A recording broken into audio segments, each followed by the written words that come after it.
जमावड़ा news plus 21 का वह खास शो जहां जनता के विचार और सत्ता के दावेदारों से सवाल किए जाते हैं। आज के हमारे इस खास प्रोग्राम में हमारे साथ अजय गंगवानी जी कांग्रेस प्रवक्ता के साथ मौजूद हैं। सर, आपका बहुत बहुत स्वागत है। साथ में राजीव चक्रवर्ती जी मौजूद हैं, प्रदेश भाजपा नेता। सर, आपका भी बहुत बहुत स्वागत है। साथ में हमारे साथ मौजूद हैं भगवानू नायक जी, मुख्य प्रवक्ता जेसीसी। सर, आपका बहुत बहुत धन्यवाद, स्वागत है। आज के इस हमारे खास डिबेट का जो मुख्य मुद्दा है वो है खैरागढ़ उपचुनाव। किस नजरिए से देखते हैं आप खैरागढ़ उपचुनाव को? कांग्रेस कहीं ना कहीं देखिए, हमारी कांग्रेस पार्टी की सरकार बने लगभग 38 महीने हो चुके हैं। अभी तक इसके पहले भी 3 विधानसभा उपचुनाव हुए। सबसे पहले दंतेवाड़ा उपचुनाव की बात करूं, हमने लगभग 11,331 वोट से जीत दर्ज की। उसके बाद चित्रकूट चुनाव लगभग 17,853 वोट से, और उसके बाद जो अंतिम चुनाव हुआ मरवाही का, जो एक प्रतिष्ठा का चुनाव था, कहीं ना कहीं भारतीय जनता पार्टी और उनकी बी टीम ने पूरा खुलकर मिलकर सारे सहयोग के साथ चुनाव लड़ा। जबकि उस समय हमारा कांग्रेस का प्रत्याशी था वो तीसरे नंबर पे था। उसके बाद भी हमने 36,000 वोटों से शानदार जीत दर्ज की। ये सारे आंकड़े इस पर बताते हैं कि माननीय मुख्यमंत्री भूपेश बघेल जी के नेतृत्व में जो लगातार ग्राम स्वराज के सपनों को लेकर हमने काम किया है, चाहे गरीब, किसान, मजदूर, आदिवासी, महिला, युवा वर्ग को मजबूत करने का काम किया है, उसको लेके छत्तीसगढ़ की जनता का अपार स्नेह और सहयोग हमें लगातार मिल रहा है। और हमें पूरा विश्वास है कि अभी जो खैरागढ़ का उपचुनाव होने वाला है, हमारी यशोदा वर्मा जो एक बहुत अच्छी कैंडिडेट है, महिला वर्ग को अपने प्रतिनिधित्व दिया है, वो वहाँ पे हमारी ब्लॉक कांग्रेस कमेटी की अध्यक्ष भी है और अनौक जनपद पंचायत से सदस्य भी रह चुकी हैं। और राजीव जी, जितनी उपलब्धियां गिना रहे हैं, सच में धरातल पर ऐसा सब कुछ है? बिल्कुल नहीं है।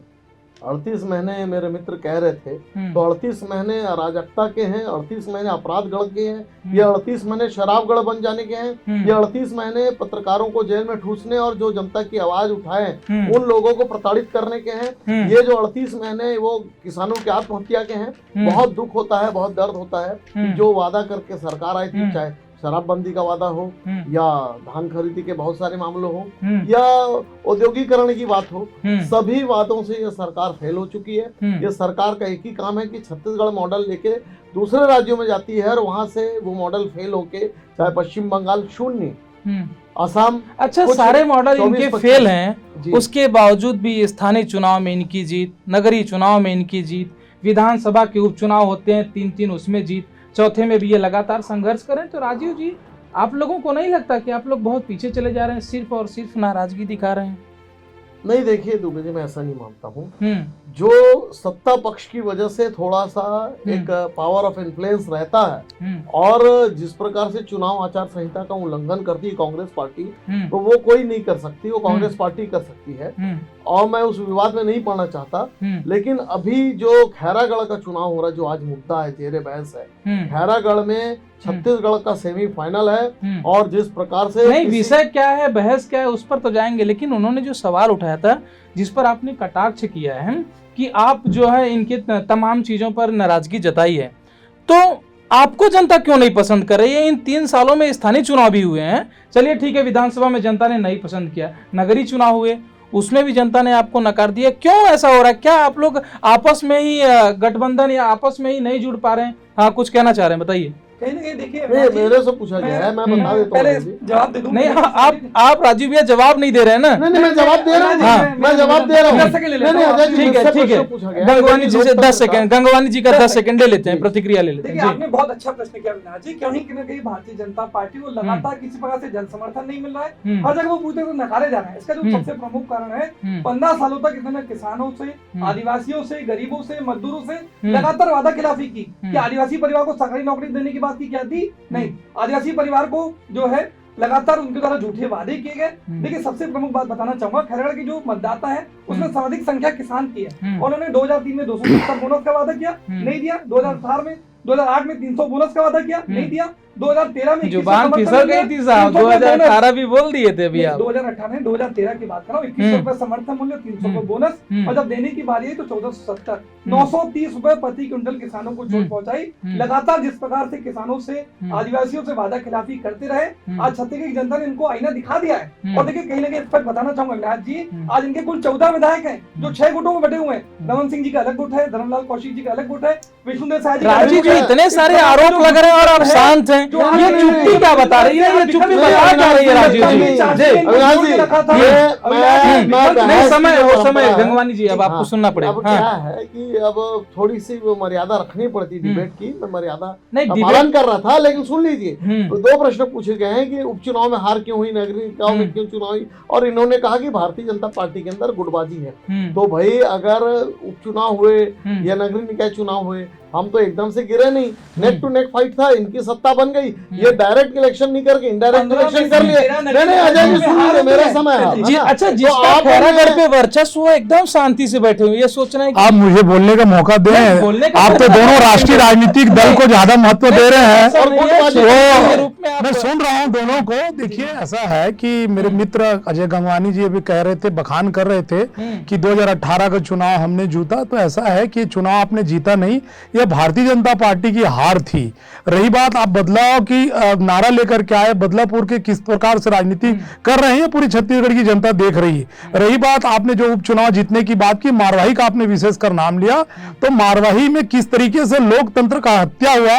अरे हमारे नेता को तो वहां चुनाव लड़ने ही नहीं दिया, आप तो अकेली कुश्ती लड़े और खुद ही जीत गए वहां पर। किस तरीके से नहीं, मारवाही की बात आई, उपचुनाव की बात आई, तो आपने, आपके जो तहसीलदार है, आपके जो कलेक्टर है, रातों रात वो जाति प्रमाण पत्र को रद्द कर देते हैं। हमने तो कभी ऐसा कोई नहीं देखा कि इस प्रकार से रातों रात किसी का नामांकन रद्द कर दिया जाता है, रात को जाति प्रमाण पत्र।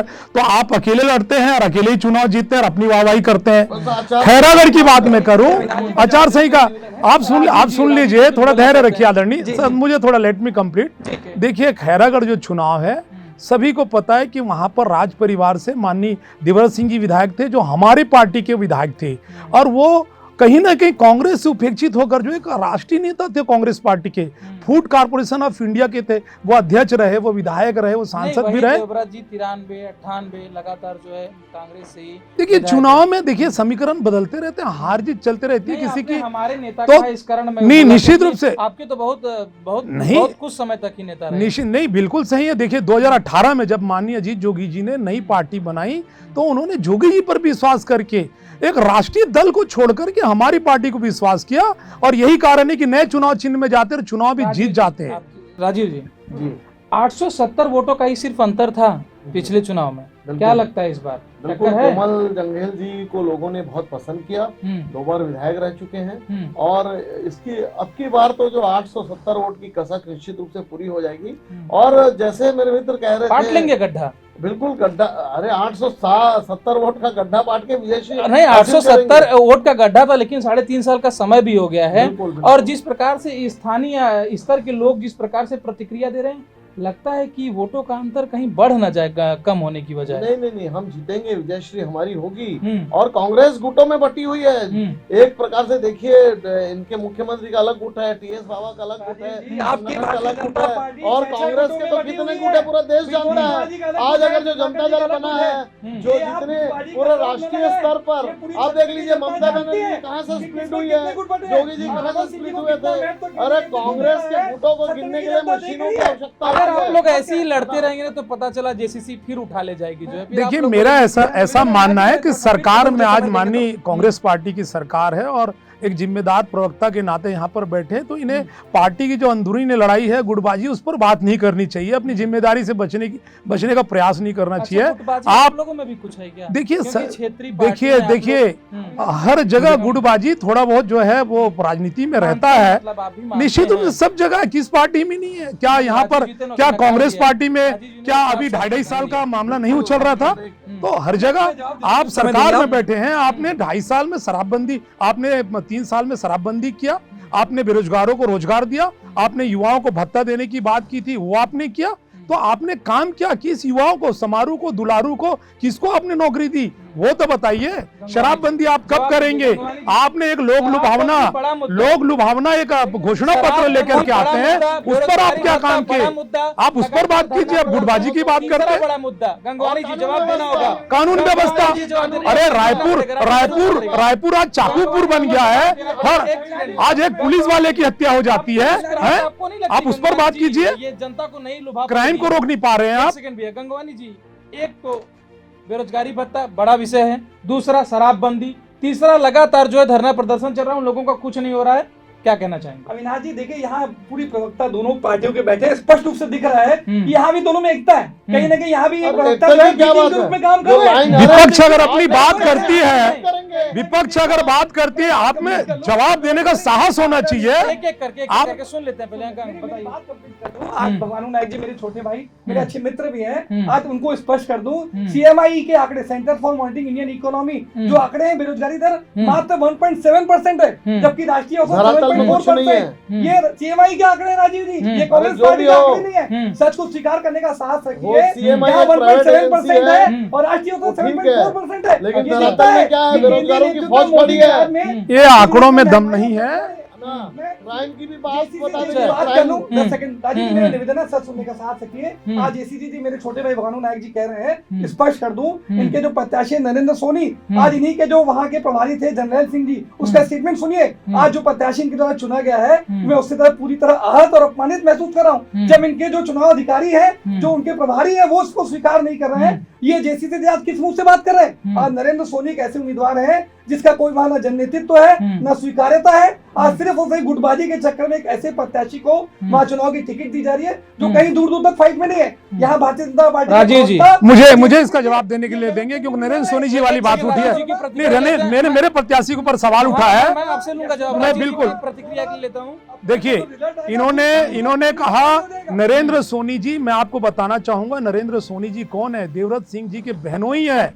आज देवव्रत सिंह के जो परिवार है, उनकी दोनों पत्नियां हैं। कांग्रेस पार्टी से उन्होंने टिकट मांगा, लेकिन ये जीते जी भी देवव्रत सिंह के परिवार, राज परिवार को उपेक्षित किए और उनकी मृत्यु होने के पश्चात भी किए। कहीं ना कहीं राज परिवार को सम्मान देने का अगर कोई काम किया है तो जनता कांग्रेस छत्तीसगढ़ जे ने की है। उनकी बहनों ही को टिकट दी। राज परिवार में जो निस्वार्थ जनसेवा की जो गौरवशाली परंपरा थी, उस परंपरा को आगे बढ़ाने का। भगवानू नायक जी जवाब दे दें मेरे प्रश्न का। विभा जी को टिकट देते कि पद्मा को? देखिए ये विषय नहीं है। राज परिवार को देखिए, दोनों इन्होंने कहा, मेरे इस बात का जवाब दे दें देखिए, भगवानू नायक जी। आपकी पार्टी में विरोध नहीं होता। आपके पार्टी के विधायक जाकर के रिपोर्ट कराने नहीं जाते क्या? आपके पार्टी के विधायक जाकर के आरोप नहीं लगाते हैं कि मेरी हत्या होने वाली थी या क्या? देखिए, हर पार्टी में मनमुटाव होता है, वो घर की बात है। वो बैठ करके हम सलाह मुशावरा कर लेते हैं। इस पार्टी में आपकी जो टीम G23 के बारे में बताइए, G23 क्या है ये बताइए। आपके जो राष्ट्रीय नेता है G23 क्या है बताइए। कबीर सिब्बल जी का बयान, कबीर सिब्बल जी का बयान बताइए। गुलाम नबी आजाद जो बयान देते हैं उसके बारे में बताइए। तो आप देखिए, आप राष्ट्रीय दल है, मैं क्षेत्रीय दल हूँ। आप राष्ट्रीय दल के नेता हैं, राष्ट्रीय स्तर में बात करेंगी। कांग्रेस पार्टी खुद बहुत सारे गुटों में बटी हुई है। और देखिए जो अंतर्द्वंद है, सत्ता का अंतर्द्वंद। टीएस सिंहदेव जी बोलते मैं 2.5 साल का मुख्यमंत्री जी बोलते ऐसे कोई बात नहीं बघेल जी। इस अंतर्द्वंद में जो जनता पिस रही है, पूरा विकास के कार्य ठप पड़े हैं। बार बार DGP बदले जा रहे हैं, पुलिस अधिकारी बदले जा रहे हैं, पुलिस अधिकारियों की हत्या हो रही है, उनका मॉरल डाउन है, हत्यारों के मॉरल बढ़ा हुआ है, कानून व्यवस्था ध्वस्त हो चुका है, विकास अच्छा राजीव जी, ध्वस्त हो मेरा एक चुका है। सवाल है आपसे। और खैरागढ़ का चुनाव हो रहा है, ये एक सवाल मुद्दा में रहेगा। राजीव जी, मेरे एक सवाल का जवाब दीजिए। खैरागढ़ उपचुनाव स्थानीय मुद्दों पे लड़ा जा रहा है या राष्ट्रीय मुद्दों पर? मुद्दे बहुत सारे होते हैं, स्थानीय मुद्दों पे लड़ा जा रहा है। एकदम सिंपल सा सवाल हो रहा है। खैरागढ़ उपचुनाव उपचुनाव स्थानीय मुद्दों पे लड़ा जा रहा है या राष्ट्रीय मुद्दों पर? देखिए, राष्ट्रीय मुद्दों पे नहीं लड़ा जा रहा। हर चुनाव के अपने अपने मुद्दे अच्छा, होते हैं। राष्ट्रीय मुद्दों पे बिल्कुल नहीं मैं लड़ा जा रहा है, लेकिन जो 4 चुनाव में हमारी विजय हुई है, ये जो 5 राज्यों के चुनाव में थे, उसमें जो विजय श्री हुई है, उसकी हवा है इस चुनाव में। और जनता के मन में बिल्कुल यह है कि अब बदलाव करना चाहिए। 38 महीने में जो अत्याचार हो रहे हैं उसका बदलाव होना चाहिए। जिस प्रकार से उत्तर प्रदेश में विकास को वोट मिला है, जिस प्रकार से बाकी उत्तराखंड में विकास को वोट मिला है, वही छत्तीसगढ़ में जो 15 साल तक विकास की सरकार थी, तरक्की की सरकार थी, इबारत और इमारत की सरकार थी, उस सरकार को वापस लाने के लिए खैरागढ़ सेमीफाइनल है। ये विधानसभा का 2023 का। और निश्चित रूप से जिस समय आपकी जीत हो रही थी अन्य 4 राज्यों में, उस समय स्थानीय और यहाँ पर भी चुनाव हुए थे, उसमें आपकी हार हुई थी। गंगवानी जी, इन्होंने कहा राष्ट्रीय स्तर पर जो है नहीं लड़ा जा रहा, स्थानीय स्तर पर लड़ा जा रहा है। उसके बावजूद भी स्टार प्रचारक मध्य प्रदेश से बुलाए जाते हैं, बड़े नेता मध्य प्रदेश से बुलाए जाते हैं। तो जब स्थानीय मुद्दे हैं तो बाहर से नेता क्यों बनाए जा रहे हैं? देखिए वही स्पष्ट कर दो अविनाश जी, बहुत अच्छा प्रश्न आपने पूछा। कहीं ना कहीं देखिए आज लगातार जो केंद्रीय नेतृत्व की बात करूं, भारतीय जनता पार्टी के डी पुरंदेश्वरी जी आती है, नितिन नवीन जी आती है। जब इनका बस्तर दौरा होता है दूसरे क्षेत्रों का, आज ना रमन सिंह जी को बुलाते हैं, ना ब्रिजमोहन जी को बुलाते हैं, ना अजय चंद्राकर जी को। ये देखिए कहीं ना कहीं दिखता है। राजीव जी मेरा निवेदन है, सर सुनने का अविनाश जी आपका दायित्व है। स्टार प्रचारकों वाली बात की राष्ट्रीय स्तर पर या स्थानीय स्तर पर, इस विषय पर आप जवाब दीजिए। मैं वही कह रहा हूँ, यहाँ के स्थानीय नेतृत्व उनको भरोसा नहीं है, यहाँ के स्मारक प्रचार के रूप में उनको नहीं दिया जाता महत्व, क्योंकि उनका पूरा नेतृत्व यहाँ समाप्त हो चुका है। आज स्वीकार्यता पूरी तरह खत्म हो चुकी है। चाहे रमन सिंह जी की बात करूँ, धर्मलाल कौशिक जी की बात करूँ, या विष्णुदेव साय जी की, मजबूरी वश इनको मध्य प्रदेश से दिल्ली स्तर पे आज वहाँ पे स्टार प्रचारकों को बुलाना पड़ता है। आपकी भी तो मजबूरी है ना साहब, कहीं तो बचे नहीं आप। सिर्फ राजस्थान और छत्तीसगढ़, अब स्टार प्रचारक आप बुलाएंगे कहाँ से? आपके साथ तो समस्या ये है ना साहब। अविनाश जी देखिए अलग निश्चित रूप से मुद्दे हैं, आप खुद कह रहे हैं राष्ट्रीय स्तर के मुद्दे इसमें नहीं लागू होंगे। मैंने नहीं कहा राष्ट्रीय स्तर के मुद्दे लागू नहीं होंगे, मैंने ये कहा कि राजीव जी ने ये कहा कि हमारे स्टार प्रचारक जो है हम स्थानीय मुद्दों पर चुनाव लड़ेंगे, राष्ट्रीय स्तर पर चुनाव नहीं लड़ रहे हैं। मेरा निवेदन और इनके पास तो केंद्रीय स्तर पर मेरे को दीजिएगा, मैं कंप्लीट करूंगा आपकी बात। 20 सेकंड ले लेते हैं राजीव जी, प्रतिक्रिया ले लेते हैं 20 सेकंड। देखिए वही स्पष्ट कह रहा हूँ, 5 राज्यों के चुनाव के परिणाम का छत्तीसगढ़ के खैरागढ़ चुनाव पे कोई सीधा प्रभाव नहीं पड़ने वाला है, क्योंकि वो नहीं। मैं सवाल सिंपल सा ये किया कि केंद्रीय स्तर पर जी आपके पास स्टार प्रचारक तो बचे नहीं, सिर्फ 2 राज्य, राजस्थान और छत्तीसगढ़।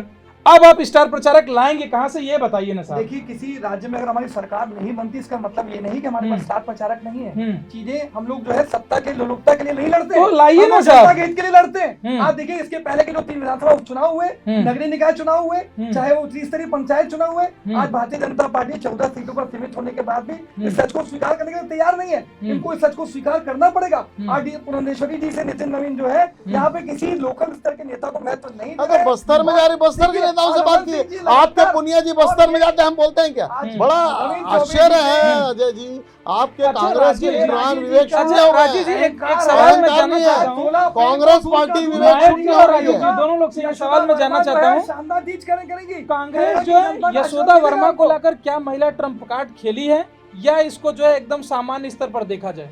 नायक जी पहले देखिए, सबसे बड़ी बात खैरागढ़ की जो विधानसभा है, वहाँ पर जो स्थानीय मुद्दे और सबसे बड़ा जो वहाँ पर जो स्थानीय लोगों का जो मांग है, खैरागढ़ क्षेत्र को पृथक जिला बनाने का। नगरीय निकाय चुनाव में माननीय मुख्यमंत्री जी घोषणा किए थे कि हम खैरागढ़ को जिला बनाएंगे। बावजूद इसके 4 जिले नए बने, लेकिन खैरागढ़ को बिल्कुल हमारे जो विधायक प्रत्याशी जी है यशोदा वर्मा कांग्रेस के लिए ट्रम्प कार्ड साबित होंगी या नहीं? देखिए, वो तो जनता तय करेगी कि वो ट्रम्प कार्ड कौन साबित होगा, वो चुनाव के बाद पता चलेगा। लेकिन सबसे बड़ी बात कि वहां के स्थानीय मुद्दों के लिए लड़ कौन रहा है। पृथक खैरागढ़ बनाओ आंदोलन के नेतृत्वकर्ता हमारे पार्टी के प्रत्याशी हैं, एक अधिवक्ता है, दोनों प्रत्याशी से सबसे ज्यादा शिक्षित है, एक आम आदमी होने के साथ साथ राज परिवार से भी जुड़े हैं। कहीं ना कहीं एक सहानुभूति जो फैक्टर है वो भी हमें मिलेगी। उनका जो टैलेंट है, जो इंटेलेक्चुअल है, जो पढ़े लिखे हैं, उनका फायदा मिलेगा। आम लोगों के लिए जो लड़ाई लड़ रहे हैं वो हमें उसकी फायदा मिलेगा। कोमल जंगेल जी 2 बार विधायक रह चुके हैं, उनकी लोकप्रियता शीर्ष पर है, और वो लगातार उनकी एक टीम है, भारतीय जनता पार्टी की टीम है, जो सतत लोगों के सुख दुख दर्द में हमेशा साथ रहती है। और निश्चित रूप से कोमल जंगेल जी को लाके भारतीय जनता पार्टी ने ट्रम्प कार्ड खेला है और तुरुप का इक्का है। और वो निश्चित रूप से कोमल जंगेल जी जो कसक रह गई थी, तो लोगों में भी बड़ा दुख था कि मात्र 870 वोट से हारे हैं। वो इस बार निश्चित रूप से भारी मतदान से और भारी अंतर से विजयश्री हासिल करेंगे। और ये जो रिजल्ट आएगा ये दिखाएगा कि ये छत्तीसगढ़ का नहीं। सवाल था यशोदा वर्मा जी, क्योंकि उत्तर प्रदेश में गंगवानी जी वोट परसेंट में भी गिरावट आई है, लेकिन लड़की हूँ लड़ सकती हूँ उसका नारा था, उसके बावजूद भी गिराया गया, वोट परसेंट में भारी गिरावट आई, उसके बावजूद भी खैरागढ़ में महिला प्रत्याशी। देखिए कहीं ना कहीं अविनाश जी बताना चाहूंगा, हमारा जो चुनावी जो संचालन समिति है बहुत सोच समझकर यशोदा वर्मा को कैंडिडेट बनाया गया। उसके 2-3 कारण हैं। एक तो हमारी ब्लॉक कांग्रेस कमेटी के अध्यक्ष हैं, डायरेक्ट जनसंपर्क से जुड़ी हुई है, राजनांदगांव जनपद से जनपद सदस्य भी रह चुकी हैं, और सीधी साधी आम महिला है, सीधा उनके मतदाताओं से सीधा जुड़ाव है, और महिला प्रतिनिधित्व के साथ साथ उसकी योग्यता को देख के उनको उम्मीदवार बनाया गया है। तो कहीं ना कहीं महिला जो वहाँ की प्रत्याशी है और जो महिला मतदाता है, उनका सीधा समर्थन उनको मिल रहा है। और आपके लोकप्रिय चैनल पर स्पष्ट कर दूं, 16 अप्रैल को चुनाव आएगा, दूध का दूध और पानी का पानी होगा। हमारी जो कैंडिडेट महिला प्रत्याशी यशोदा वर्मा भारी मतों से जीत दर्ज करेंगी। मरवाही का जो इतिहास था वो फिर से दोहराया जाएगा।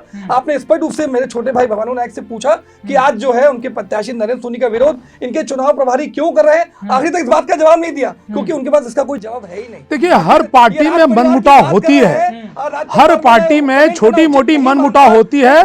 पूरी पार्टी, पूरा जिला हमारा, पूरा हमारे प्रभारी, सब हम लोग एक साथ हैं। सारे हमारे पार्टी के कार्यकर्ता, सभी पदाधिकारी नरेंद्र सोनी जी के साथ मिल करके काम कर रहे हैं, उनको जिताने के लिए, खैरागढ़ को जिला बनाने के लिए उनके साथ हमारी पूरी पार्टी एकजुट होकर के लड़ रही है। और रही बात, अगर ये चुनाव जीतने की बात करते हैं तो ये यूपी में फेल हो चुके हैं। इनका जो छत्तीसगढ़ मॉडल वो फेल हो चुका है। 4-5 राज्यों की जनता ने इन्हें नकार चुका। कारण है, देखिए, आप 2018 में जो चुनाव जीते, मैंने पहले भी कहा, भारतीय जनता पार्टी की एंटी इनकम्पेंसी के कारण आपकी जीत हुई। आपने जो जन घोषणा पत्र बनाया, उन जन घोषणा पत्र में जो झूठे वादे किए, जो प्रलोभन दिया, कोई वादा पूरा नहीं किया। मैं पूछना चाहता हूं आपसे, लखीमपुर खीरी में आप किसानों को 50-50 लाख रुपया देते हैं, लेकिन नवा रायपुर में हमारा एक किसान भाई छत्तीसगढ़िया भारतीय जनता पार्टी के काम कर रहे हैं।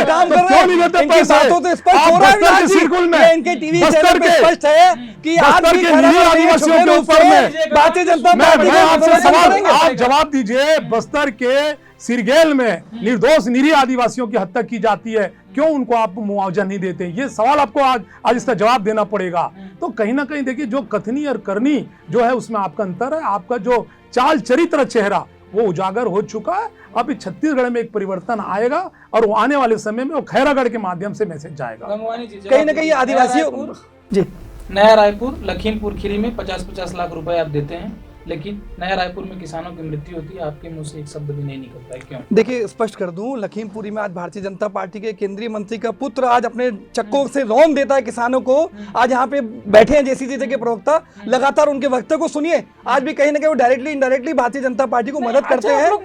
मैं उसमें आ जाता हूँ। मैं देखिए, आज किसानों की बात कर रहे हैं, बताना चाहूंगा 8 हम की मांगे थी, 6 मांगों को पूरा कर दिया गया है। माननीय भूपेश बघेल जी स्वयं किसान है, किसानों के हित को उनसे बेहतर किसान को आपने कितना मुआवजा दिया वो बताइए आप। और उसके बाद देखिए, जो 2 मांगे बची है उस पर भी लीगल राय ली जा रही है। आपके लिए किसानों की जो है हित के लिए हम पूरी तरह तत्पर है। लगातार 2500 रुपए समर्थन मूल्य की बात हो, 9,000 करोड़ ऋण की बात हो, चलने वाला जो आंदोलन क्या खत्म हो गया?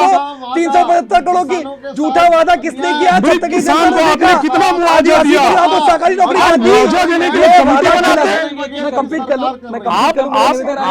हमने कभी नहीं सुना कि किसी किसान को मुआवजा देने के लिए कमेटी बनाई जाती है। आप ये बताइए कि मुआवजा कितना दिया आपने? शराब के लिए कमेटी जी, मैं कंप्लीट कर लूं, कंक्लूड कर दें, 1 सेकंड मैं कंक्लूड कर लूं, 10 सेकंड में लूंगा सिर्फ आपसे। कहीं ना कहीं देखिए, छत्तीसगढ़ की जनता बहुत अच्छे से जानती है कि कौन वादा निभाने वाली सरकार है और कौन 15 सालों तक वादा खिलाफी करने वाली सरकार है। 36 में से 24 बिंदुओं के वादे किए हमने पूरे, और कार्यकाल में भी ये भारतीय जनता पार्टी का कर्तव्य है। मेरे अच्छे मित्र सिर्फ और सिर्फ झूठ फैलाने का प्रयास करेंगे। छत्तीसगढ़ की जनता जानती है किस प्रकार से किसानों को, गरीबों को, आदिवासियों को निर्णय लिया गया है। आज बस्तर की 12 से 12 आदिवासी सीटें, लेकिन शराबबंदी नहीं, शराबबंदी 400 करोड़ से 5,000 करोड़ में किसने पहुंचा? दूध के धुले आप हैं, लेकिन रैलियां लगातार हो रही हैं, लोग धरना प्रदर्शन लगातार करें, लेकिन 2003 में बेरोजगारी भत्ते का वादा किसने किया था?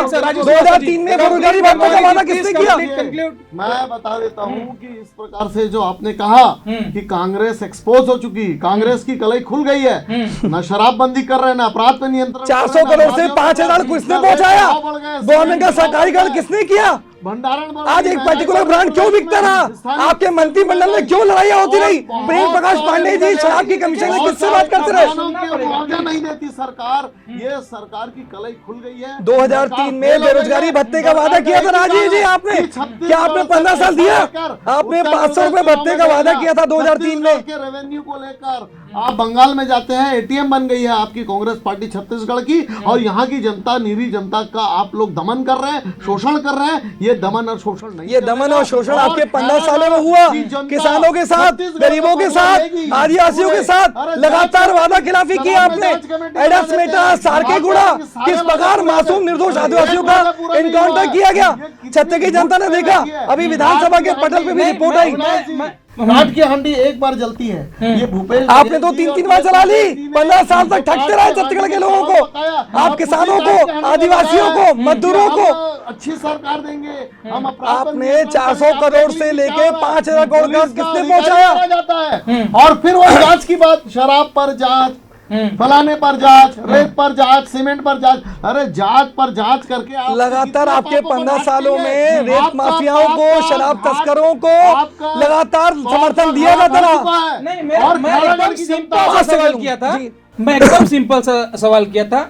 दूध के धुले आप, फिर भी शराबबंदी नहीं। दूध के धुले आप, फिर भी बेरोजगारी भत्ता नहीं दिए। दूध के धुले आप, फिर भी धरना प्रदर्शन लगातार चल रहा है। शिक्षा कर्मी धरना प्रदर्शन कर रहे हैं लगातार। 10 सेकंड तो दे रहा हूं साहब, जवाब तो दीजिए। देखिए, बेरोजगारी भत्ते की बात करें, 2003 में भारतीय जनता पार्टी ने 500 रुपए का वादा किया था, क्या 15 साल दिया? नहीं। अच्छा, इसलिए आप नहीं दे रहे हैं बेरोजगारी दर की मतलब, अच्छा, इसलिए आप नहीं दे रहे हैं। मेरे किसी पे आरोप लगा, यही कारण है, पता अपने है? घर शीशे के हो तो दूसरे के घर में पत्थर मत फेंको। आप सच को स्वीकार करो कि आप 15 साल आपने दिया क्या? हमारी 3 साल की सरकार है, अभी हमारा भी 1.5 साल का कार्यकाल बाकी अरे है। इन्होंने नहीं दिया इसलिए तो इनकी सरकार गई। इन्होंने भत्ता नहीं दिया इसलिए तो इनकी सरकार गई। आप क्यों नहीं दे रहे हैं ये बताइए। जी, अभी भी हमारा नहीं, आप आंकड़े दिखाइए ना। अभी आप मैं स्पष्ट बोल रहा था, मैं स्पष्ट दे रहा हूँ। बेरोजगारी की दर है वो 1.7 में थे आपके। जी जी, मेरे को थोड़ा समय दीजिए, बीच में डिस्टर्ब करेंगे, मैं बात कैसे कंप्लीट करूंगा बताइए। मैंने आपको इस पर दिया CMI के जो आंकड़े आ रहे हैं उसके हिसाब से बेरोजगारी दर मात्र 1.7%। बेरोजगारी दर कहाँ पूछ रहा हूँ सर, मैं बेरोजगारी भत्ता, बेरोजगारी भत्ते की 2 साल से दिया तो हाँ, नहीं दिया तो नहीं। आज ये स्पष्ट राजू श्रीवास्तव, मैं कंप्लीट करूं। कंप्लीट 2003 में आपने 500 का वादा किया, 15 साल में 90,000 रुपए दिए क्या आपने? जब आपकी 15 साल सरकार की थी, हमारा भी मतलब चोर मौसेरे भाई, 1.5 साल का कार्यकाल बाकी है। अविनाश जी, 1.5 साल का कार्यकाल बाकी है। मौसेरे भाई, भारतीय जनता पार्टी और JCC से चोर मौसेरे भाई, एकदम सच है आपकी बात। मैं पूरी तरह सहमत हूँ आपकी बात से। भारतीय जनता पार्टी और JCC से मौसेरे भाई है, यहाँ इस पर दिख रहा है प्रवक्ता भी आपके दोनों को। देखिए, ये शासन की ओर से बैठे हमारे मित्र और ये अपनी जिम्मेदारियों से बचने का काम कर रहे हैं। ये जो मृत किसान है उसके मुआवजा के बारे में इनके पास कोई जवाब नहीं है। रायपुर शहर में पूरे छत्तीसगढ़ में जो क्राइम है, क्राइम जो बढ़ी है, एक पुलिस वाले की हत्या कर दी जाती है। सुनिए, छत्तीसगढ़ में एक पत्रकार के ऊपर में हमला होता है कांकेर में रेत माफिया के द्वारा। अभी महासमुंद में हमारे योग्य युवा पुलिस अधिकारी की हत्या हो जाती है। ये हमारे पुलिस वालों को चाकू मार दिया जाता है रेत माफिया के द्वारा। रायपुर शहर में जो चाकूबाजी जो हो रही है उस पर के चुनाव में यही सब मुद्दे के साथ लड़े थे, लेकिन फिर वोट परसेंट की गिरावट। देखिए, हमारी नई पार्टी आदरणीय एक 120 साल पुरानी पार्टी, 40 साल पुरानी पार्टी, पहली बार हमने चुनाव लड़ा। निश्चित रूप से नया चुनाव चिन्ह था। अरे चुनाव के 2 दिन पहले चुनाव के, अरे सर चुनाव चिन्ह से तो वोट डलता है। मैं चुनाव चिन्ह सर, निश्चित रूप से लोगों ने ये माना चुनाव चिन्ह भी तो वोट डालता है सर। कौन चुनाव चिन्ह में आज सबसे बड़ी चुनौती तो हम ही है कांग्रेस पार्टी के लिए। राजीव जी, प्रतिक्रिया चाहूंगा आपका। बहुत शालीनता का, क्या आपके संगठन में सच में कुछ घालमेल है क्या? इतना शालीनता, इतना शांत होना, तमाम बड़े बड़े मुद्दे उठ रहे हैं उसके बावजूद भी आप शांत हैं। ये घोर निराशा का प्रभाव है, घोर निराशा का प्रभाव है। अविनाश जी, भारतीय जनता पार्टी के पूरे देश में परचम लहरा रहा है।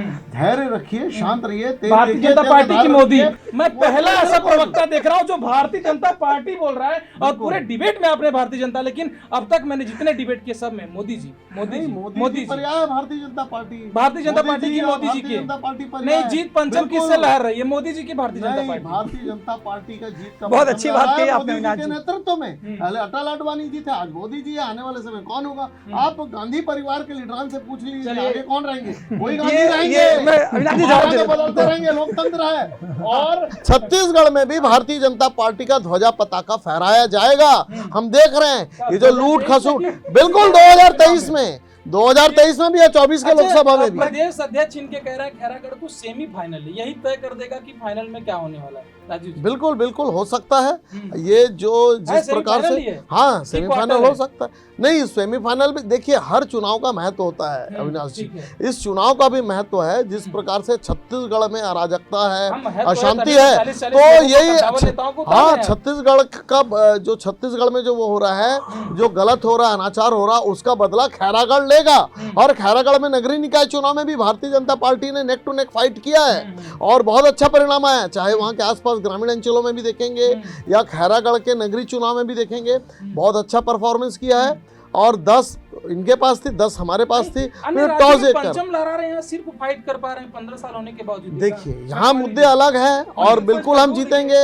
अभी हमारी संगठन की कवायद चल रही है और निश्चित रूप से जीत हमारी होगी, भारतीय जनता पार्टी जीतेगी। गंगवानी कहीं ना कहीं देखिए अविनाश जी, केंद्र की जो मोदी सरकार है, हम दो और हमारे दो की सरकार है। आज गरीब आप क्या है राहुल जी, सोनिया जी नहीं चाहते नहीं कि आपके लोकप्रिय चैनल पे जनता तक सही तथ्य पहुंचे। मैं स्पष्ट कर दूं, केंद्र की मोदी सरकार हम दो और हमारे दो की सरकार है।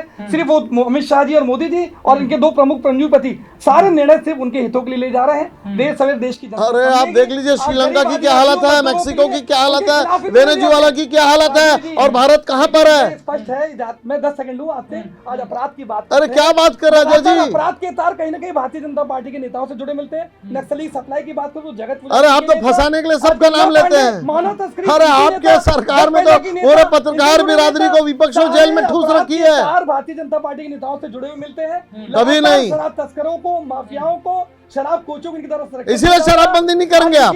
वाह वाह, इनकम थी वो बंद हो चुकी है। इसीलिए अपराध पर नियंत्रण नहीं करेंगे। दिखती है ये राजीव जी की आज मान स्वीकार नहीं करेंगे सारे अपराधों के, चाहे वो नक्सली सामान सप्लाई की बात, झूठ, मानव तस्करी की बात करो, क्या False, पांडे आपकी नहीं है, जगत पुजारी गलत बात। तो मैं मनु शर्मा आपके प्रियदर्शनी मट्टू कांड में थे तो मैं बोल दूं पूरी कांग्रेस पार्टी तंदूर कांड की है। पकड़े जाते हैं कवर्धा में शराब तस्करी के मामले में, इनके कोषाध्यक्ष भी पकड़े जाते हैं। चक्रवर्ती यही जेसीबी की टीम जाके उनको छुड़ाती है। ये सारी चीजें दिखती है। जी जी, देखिए कांग्रेस की सरकार शराबबंदी नहीं करेगी, महिलाओं के ऊपर अत्याचार बंद नहीं करेगी, न कोई प्रकार का बेरोजगारी भत्ता देगी। जो अराजकता आप देखिए बूढ़ा तालाब धरना स्थल पर इतनी भीड़, वो भीड़, ये अराजकता, ये निराशा ये बताती कि कांग्रेस पार्टी का अंतिम समय आ चुका है। और ये अंतिम समय के बाद आशा की एक बिंदु है, भारतीय जनता पार्टी जो खैरागढ़ से चुनाव रण जीतेगी वो छत्तीसगढ़ पर भी जीत का आगाज करेगी और आगाज को अंजाम तक भारतीय जनता पार्टी पहुंचाएगी। सवाल लूंगा नायक जी, किन प्रमुख मुद्दों के साथ आप 10 सेकंड दीजिएगा। देखिए पूरे देश में क्षेत्रीय दलों का वर्चस्व बढ़ते जा रहा है। आप देखेंगे आप पार्टी भी दिल्ली में जब सरकार थी, अभी पंजाब में आई, इधर उड़ीसा में चले जाएं, आप महाराष्ट्र में चले जाएं, तो कहीं ना कहीं छत्तीसगढ़ की जो जनता ने 15 साल भारतीय जनता पार्टी को देखा, लगभग 3-3.5 साल एक मौका इनको भी देखा। अब विकल्प के रूप में हमारी पार्टी है, खैरागढ़ से हम जीत की जो शुरुआत हम करेंगे और आने वाले 2023 में भी। मतलब कंफ्यूज है क्या आप? आम आदमी पार्टी को क्यों जुड़े? आम आदमी पार्टी को कौन जोड़ा? नहीं अभी आपने कहा आम आदमी नहीं, मैं क्षेत्रीय दलों को उदाहरण दे रहा हूँ कि क्षेत्रीय दलों का जो वर्चस्व है पूरे देश में बढ़ता जा रहा है। आप देखेंगे चाहे यूपी की बात करूं या मैं उड़ीसा की बात करूं, महाराष्ट्र की बात करूं, तो वैसे ही छत्तीसगढ़ में कोई पहले विकल्प नहीं था। 80 साल के इतिहास में हमारी एकमात्र पार्टी जो मान्यता प्राप्त पार्टी है और 15 साल यहाँ की जनता ने भाजपा को देखा, 3-3.5 साल एक मौका इनको भी दिया। मुद्दों के साथ लड़ रहे हैं चुनाव, निश्चित रूप से स्थानीय मुद्दों पर ये लड़ी जाएगी। एक जो बड़ा जो मुद्दा है खैरागढ़ का, वो पृथक खैरागढ़ जिला, उस जिले के जो लोगों को, आम आदमी के लिए वहां के डेवलपमेंट, वहां के सड़क, मूलभूत जो सुविधाएं, बिजली, पानी, सड़क, उन तमाम सुविधाओं को लेकर, एजुकेशन को लेकर के हमारी लड़ाई जारी रहेगी और निश्चित रूप से चुनाव जीत करके आएंगे। गंगवानी जी देखिए हमारे लगभग 38 महीने के जो कार्यकाल में लगातार जन कल्याणकारी योजनाओं को हमने लागू किया है, उससे सीधा जनता को फायदा पहुंचा है। और कहीं ना कहीं चुनाव संचालन समिति माननीय रविंद्र चौबे जी, कवासी लखमा जी, वहाँ के पदम कोठारी जी और अटल श्रीवास्तव, ये चारों लोग पूरी कमर कस के तैयार हैं। खैरागढ़ के कार्यकर्ता तो कमर कस के तैयार है, जनता तैयार है। मैं स्पष्ट कर दूं, आपके चैनल पे पूछ रहा हूँ कि किन 4 प्रमुख मुद्दों के साथ आपके न्यूज 21+ के लोकप्रिय चैनल पे स्पष्ट कर दूं, हमें खैरागढ़ की जनता का भरपूर आशीर्वाद मिल रहा है, लगातार जन समर्थन जारी है। आपके लोकप्रिय चैनल पर फिर 16 अप्रैल को बैठूंगा और हमारी जो प्रत्याशी है यशोदा वर्मा शानदार जीत करेगी और हमने सारे रिकॉर्डों को ध्वस्त करके हमारी सीटें 70 से बढ़ के 71 होने वाली है। और ये भारतीय जनता पार्टी और जेसीसी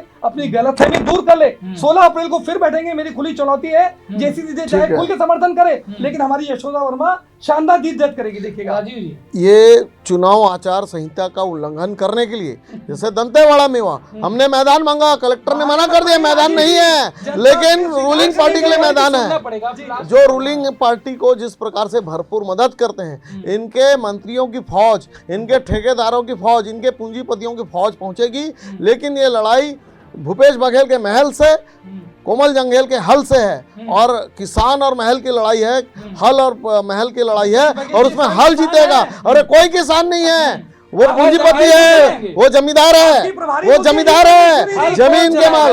हल जंगेल जी चलाएंगे और जंगेल जी चलाएंगे, जब सब गड्ढा पटेगा, गड्ढे के अंदर बिल्कुल। अरे 800 वोट का कोई अंतर होता है उपाध्याय जी? दुबे जी 870 वोट का हार तो वार्ड स्तर पे भी नहीं होता है, लोग 1200-1500 वोट से हारते हैं। तो 870, आप तीसरे नंबर पे थे। अरे आप तीसरे नंबर पे थे। गिरावट हुई हाँ, 18 और लोकसभा में भी अब मैं अजय जी, लोकसभा में भी इनकी सरकार चाक चौबंद थी। क्या हुआ? खैरागढ़ में तो आप हार गए। लोकसभा चुनाव में भी जब हमारे विजय पांडे जी लड़ रहे थे, तो ठीक उसी प्रकार से इस उपचुनाव में भी आपका रिजल्ट आएगा। राजीव जी, आप बार बार कह रहे हैं कि सिर्फ 870 वोटों का ये तो स्थानीय चुनाव में भी, तो अगर सिर्फ इतना ही छोटा अंतर है, आसानी से बांट सकते हैं, तो इतने लोगों का हुजूम एक छोटे से खैरागढ़ में उतारने की क्या जरूरत है? ये हर चुनाव का महत्व होता है, एक संदेश जाएगा जनता के बीच में। हर कोई चुनाव को हम कैसे किसी प्रत्याशी को अकेले छोड़ सकते हैं? उसके साथ ये संदेश जाता है कि प्रत्याशी अकेला नहीं लड़ रहा है, पूरी पार्टी उसके पीछे है। जब आप देखिए 5-5 मंत्री और कैबिनेट स्तर का आदमी एक प्रत्याशी के पीछे है, तो हम क्यों पीछे रहेंगे? बिल्कुल, तो हम कैंडिडेट को अकेले कैसे छोड़ दें? इसीलिए हम भी मॉरल सपोर्ट करने के लिए मुद्दों पर लड़ रहे हैं। आप दोनों लोगों ने नहीं दिया था। गंगवानी जी, 4 प्रमुख मुद्दे बताइए जिसे आप चुनाव लड़ रहे हैं। सबसे प्रमुख जो खैरागढ़ जिले की पृथक जिले की बात करें, हम पूरी तरह उस मांग से समर्थन में है और जैसे ही हमारी वहाँ अपना प्रत्याशी जीतेगा, उस जो प्रक्रिया 8 महीने से सुने नहीं, अब आप करेंगे जीतने के बाद। देखिए मैं कंप्लीट करूं, मेरा निवेदन है, फिर आप प्रश्न पूछ लीजिए। आज देखिए ये किसान की बात करते हैं, इनकी डी पुरंदेश्वरी जी स्पष्ट रूप से बयान था कि माननीय भूपेश बघेल स्वयं किसान है, यही भारतीय जनता पार्टी की सबसे बड़ी चुनौती है। दूसरी बात, आज इनके राष्ट्रीय सह संगठन मंत्री शिव प्रकाश जी का बयान था कि भारतीय कैसी लग रही पता है गंगवानी जी? मतलब अगर दही खट्टी हुई तो मैं खाऊंगा, नहीं खट्टी हुई तो ये खाएंगे। मेरी बात समझ लीजिए, आज शिव प्रकाश जी किसके प्रभारी हैं? भारतीय जनता पार्टी के। उन्हीं का बयान दे रहा हूँ, उन्हीं के प्रभारी बात कर रहे हैं। आज ये स्पष्ट रूप से कहा था कि रमन सिंह जी ने अपने पुरुषार्थ के दम पे 15 साल सरकार नहीं बनाई। ये किसी तीसरे व्यक्ति, नाम लेना उचित नहीं मानता, उसकी और उसकी बी टीम के सारे यहाँ सरकार बनाते रहे। अगर आप कुछ भी बात का पतंगड़ बना देते हैं, कुछ नहीं है। आप अपना शासन देख लीजिए, वोट नहीं मिलते और हमारे 6 लाख सदस्य होने के बाद आप जनादेश का अपमान कर रहे हैं। ये 3 जनादेश मिला है ना, आप उस 3 जनादेश का अपमान कर रहे हैं। और इसी तरह सन 74 में भी आप लोगों ने आपातकाल लगा दिया था। जनता आपको वोट न दे तो गलत है, देश में आपातकाल लगा दो। ये फर्क है, ये कांग्रेस पार्टी का चाल, चरित्र और चेहरा है। क्योंकि समय समाप्त हो चुका है, मैं जाते जाते सिर्फ इतना जानना चाहता हूँ राजीव जी, 4 प्रमुख मुद्दे गिना दीजिए जिससे जो दर्शक हैं खैरागढ़ के, जो ये News+21 देख रहे हैं, उनको यह जो है मिल जाए, उनको यह पता चल जाए कि राजीव जी, उनकी पार्टी इन प्रमुख मुद्दों के साथ आ रही है और हमें यह फायदा होगा। खैरागढ़ के जो 4, जैसे कि भगवानू नायक जी ने भी कहा कि जिला बनाने की मांग है। हम निश्चित रूप से जैसे ही खैरागढ़ चुनाव हो जाएंगे और जो अधिसूचना होगी, हम जिला बनाने के लिए कृत संकल्प है। खैरागढ़ को जिला बनाया जाए। खैरागढ़ में जो किसानों के जो गन्ना की खेती होती है आसपास, वो और अन्य उपज होते हैं, उसके जल्दी से जल्दी उनको पे ऑफ मिल जाए, वो किसानों की समस्या है। तीसरी कानून व्यवस्था की समस्या है और चौथी वहाँ पर कुछ माइंस की समस्या है जहाँ से उनको विघटन किया जा रहा है। और अपराध, तो ये अपराध तो और बेरोजगारी की भी समस्या। वहाँ बहुत सारे गांव ग्रामीण के लोग हैं जिनको बेरोजगारी भत्ता भी नहीं मिल रहा है। और जो उद्योग की बात कही थी भूपेश बघेल जी चुनाव के पहले जाकर, तो उद्योग लगाने की भी बात है, तो वहाँ पे स्थानीय उद्योग खुल जाए, तो ताकि और हमारे प्रत्याशी जीतेंगे तो इस ओर काम करेंगे। और आपके चैनल के माध्यम से मैं वादा करता हूँ कि हम इन वादों पर अटल रहेंगे और निश्चित रूप से खैरागढ़ को सुहाना खैरागढ़ बनाएंगे। ठीक, गंगवानी जी देखिए, ये कहीं ना कहीं मुख्यमंत्री नहीं, अब कटाक्ष मत कीजिएगा, एकदम लास्ट बस इतना जानना चाहता हूँ किन प्रमुख मुद्दों के साथ। देखिए, क्योंकि देखिए राजीव जी ने बता दिया कि वो जिला को सुदृढ़ बनाना चाहते हैं, नायक जी भी जिला को सुदृढ़ बनाना चाहते हैं, समान हो गया, अब वो जनता के ऊपर डिपेंड करता है। फिर उन्होंने कहा कि वो जो है वहाँ के लोगों को, स्थानीय लोगों को नौकरियां देंगे। नायक जी का भी वही था कि नौकरियां देंगे, बस थोड़े से रास्ते अलग हैं। बिजली पानी की भी व्यवस्था करेंगे, राजीव जी भी, आप भी। अब मुझे ये समझ नहीं आ रहा बचा क्या है जो आप करेंगे और क्यों नहीं कर पाए अभी 3 सालों में? जी देखिए, कहीं ना कहीं खैरागढ़ की जनता जानती है कि अगर सत्ता पक्ष का विधायक वहाँ बनता है तो योजनाएं बेहतर ढंग से लागू हो पाती हैं। तो कहीं ना कहीं हमें पूरा विश्वास है कि खैरागढ़ की जनता हमें भरपूर आशीर्वाद देगी। और देखिए, कहीं भी किसी भी क्षेत्र का सबसे प्रमुख मुद्दा यही होते हैं, चाहे मेरे मित्र राजीव जी बात करें या भगवानू नायक जी, सड़क, पानी, बिजली, स्वास्थ्य, ये 4 चीजें। और मैंने जिले की बात की, जो प्रमुख वहाँ की मांगे होंगी, वहाँ की जनता की जो डिमांड्स होगी, जो उनकी बेहतर समस्याएं हैं, उनकी बेहतर स्थिति को निर्माण करने के लिए जो भी सरकारी योजनाओं का लाभ हम उन्हें ज्यादा से ज्यादा पहुंचाएंगे। और ये हमें पूरा विश्वास है कि खैरागढ़ की जनता में भरपूर प्रतिसाद, आशीर्वाद और स्नेह देगी और हमारी यशोदा वर्मा भारी मतों से विजयी होंगी। चलिए, आप तीनों लोगों का News+21 में समय देने के लिए बहुत बहुत शुक्रिया। ऐसे ही महत्वपूर्ण जानकारियों के लिए आप हमारे चैनल को सब्सक्राइब कर लें, साथ ही हमारे साथ जुड़ जाएं, ताकि ऐसे ही जमावड़ा में हम आपके जनता के विचार और सत्ता के दावेदारों से सवाल कर सकें। शुक्रिया।